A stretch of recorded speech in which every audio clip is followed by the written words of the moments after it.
Hello Ibran, আসসালামু আলাইকুম। Australia থেকে একটা আপু আমার কাছ থেকে 10টা সেট ড্রেস নিয়েছিল। কি কি ড্রেস তৈরি করে দিলাম আজকে ভিডিওতে থাকবে সেসব বিস্তারিত। তো প্রথমে আমি কাপড় কিনছিলাম, তো তারও কিছু অংশ তোমাদের সাথে শেয়ার করতেছি আমি কি কি কাপড় নিয়েছিলাম। আপু আসলে অনেক ধরনের ড্রেস নিয়েছিল, সাথে 5টা ব্লাউজও নিয়েছিল। সবকিছুই আমি কাপড় টুকটুক করে তোমাদের দেখাই দিচ্ছি শর্ট করে, তারপরে বিস্তারিত কি কি ড্রেস বানালাম এইসব কাপড় দিয়ে সেই সব তোমাদের দেখাবো। তো বন্ধুরা, প্রত্যেকটা ড্রেসের ফাইনাল লুক দেখার জন্য কিন্তু ভিডিওটা প্রথম থেকে শেষ পর্যন্ত দেখতে থাকো। প্রথমেই আমি কালো ড্রেসটা দিয়ে শুরু করব।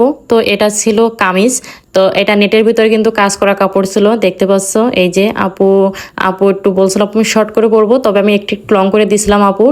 আর এই যে নিচে ছিল স্কার্ট প্লাজো, কি মনে হচ্ছে এটা স্কার্ট? না, এটা স্কার্ট প্লাজো, অনেক ঘেরের স্কার্ট প্লাজো, দেখতে পাচ্ছ। আর এই যে ওড়নাটা দুই সাইডে কিন্তু আমি লেস করে দিয়েছিলাম, যেহেতু উপরে অনেক পাথরের বিভিন্ন কালারের পাথর, তো আমি এই লেসটা করে দিয়েছিলাম। তারপরে ছিল এই যে গোল্ডেন কালার, তো গোল্ডেন কালার ভিতরে এটাও কিন্তু পাথরের কাজ ছিল, দেখতে পাচ্ছ। দেখো মাশাআল্লাহ, এই কাপড়টা খুবই সুন্দর, আপুর ভীষণ পছন্দ হয়েছিল কাপড়টা। তারপরে এই যে নিচে কিন্তু সুমাইয়া সিল্ক দিয়ে কিন্তু এই প্লাজোগুলো করা হয়েছিল, দেখো মাশাআল্লাহ প্রত্যেকটা কিন্তু সুন্দর ম্যাচিং ছিল। ওড়নাটাও সেম এই কাপড়টা দিয়েই করা হয়েছে। তো দেখো আমি গায়ে ধরেও তোমাদের দেখাই দেবো প্রত্যেকটা ড্রেস, দেখো মাশাআল্লাহ খুবই কিন্তু সুন্দর ছিল। আর এটা ছিল হচ্ছে হলুদের ভিতরে, এটা একটু ওর থেকে একটু শর্ট করে দিয়েছিলাম। আপু প্রত্যেকটা ড্রেসই শর্ট চাইছিল, কিন্তু আমি বলছিলাম আপু একটু ভালো যেগুলো হচ্ছে পাথরের কাজ ওইগুলো একটু লং করে দিই, বেশি ভালো লাগবে দেখতে। তো আপু বলছিল আপু তোমার কাছে যেটা ভালো লাগে তুমি সেইভাবে করো, তো আমি সেইভাবেই করে দিয়েছিলাম। তো এটা একটু শর্ট করছিলাম ওইগুলোর থেকে। তো দেখো মাশাআল্লাহ প্রত্যেকটা ড্রেস কিন্তু আমি ম্যাচিং করে কিন্তু কাপড় নিয়েছিলাম আপুর জন্য, আপুর বেশ পছন্দ হয়েছে। তো এটা ছিল হলুদের ভিতর, মানে আপু প্রত্যেকটা কালার বলে দিয়েছিল কি কি কালার নেবে। তারপরে এটা ছিল লালের ভিতর, তো এটা আমি আরও একটু শর্ট করছিলাম কারণ এই ড্রেসটা শর্ট করলে ভালো লাগবে। আর নিচে এটা আমি শার্টিং কাপড় দিয়ে স্কার্ট ব্লাউজটা করে দিয়েছিলাম। আর এই যে উপরে ওড়নাটা আমি এটা নিয়েছিলাম।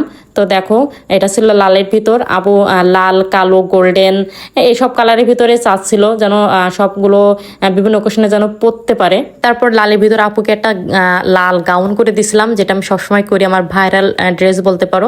তো এটা করে দিয়েছিলাম। মাশাআল্লাহ আপু বলছিল আপু তোমার পছন্দ মতো বানাই দিও, তো আমি আমার পছন্দ মতো আমি এটাই দিছিলাম আপুকে লাল করে। আর এই যে দেখতে পাচ্ছ এর সাথে ওড়না পাথরের লেস করা, তো এটাও আপুর ভীষণ পছন্দ হয়েছিল। তারপর এটা দেখার পর আপু আমাকে বলছিল আপু তোমার একটা নীলাঞ্জনা একটা ড্রেস আছে না, ওইটা না আমার ভীষণ পছন্দ হয়েছে, তো ওইটা আমাকে করে দিবা। তো তারপরে যে এই কাপড়গুলো নিয়ে আসছিলাম, মানে এই ড্রেসটাও আপুর ভীষণ পছন্দ। আপু এই ড্রেসটা দেখার পরে যখন আমি ভিডিও কলে দেখাচ্ছিলাম, তো আপু বলছিল আমার নীলাঞ্জনার ড্রেস। তো আপু খুবই খুশি হয়েছিল এই ড্রেসটা দেখার পর, মানে আপুর খুবই পছন্দ হয়েছে। প্রত্যেকটা ড্রেসই আপুর মনের মতো হয়েছে। আর এর সাথে কিন্তু স্কার্ট না, এটা স্কার্ট প্লাজোই ছিল, আপুকে নিচে স্কার্ট প্লাজোই করে দিয়েছিলাম, স্কার্টের মতো অনেক ঘের করে, দেখতে পাচ্ছ। তো এই যে ওড়নাতে কিন্তু গোল্ডেন লেস করা ছিল, দেখো মাশাআল্লাহ এই ড্রেসটা আপুর ভীষণ পছন্দ ছিল। তারপর আপুর 5টা ব্লাউজ ছিল, তো এটা হচ্ছে গোল্ডেন কালার, মানে প্রত্যেকটা এমন এমন কালার আমি করে দিয়েছিলাম যেন আপু প্রত্যেকটা শাড়ির সাথে পরতে পারে। এটা ছিল লাল ভেলভেটের উপর, দেখতে পাচ্ছ এই যে, মানে প্রত্যেকটা এমন এমন কালার দিয়ে আমি করে দিয়েছিলাম যেন প্রত্যেকটা শাড়ির সাথে আপু পরতে পারে। এটা ছিল কালো, এটা চিকেন কারি কাজের উপরে ছিল সিকোয়েন্স করা। আর হচ্ছে আপুকে সামনে আমি কাটনি ব্লাউজ করে দিছিলাম, মানে বিরা কাটনি আর কি। তারপরে হচ্ছে এটাও ছিল চিকেন কারির ভিতরে সাদা, তো দেখো সামনে কিন্তু হুক দিয়ে দিছিলাম। আর পিছনে ওঠানো গলা টাইপের করে দিছিলাম, হাতাটা কিন্তু সাবানা হাতা করা ছিল। হ্যাঁ, আর এটাও লাল ছিল, লাল দুইটা করা হয়েছে, এটাও চিকেন কারির ভিতরেই ছিল, দেখতে পাচ্ছ। ব্লাউজগুলো খুবই সুন্দর হয়েছে মাশাআল্লাহ। আর এখানে হচ্ছে বাসায় পরার জন্য আর কি ছোট ঘের দিয়ে প্লাজো করে আর শর্ট করে কামিজ করা ছিল।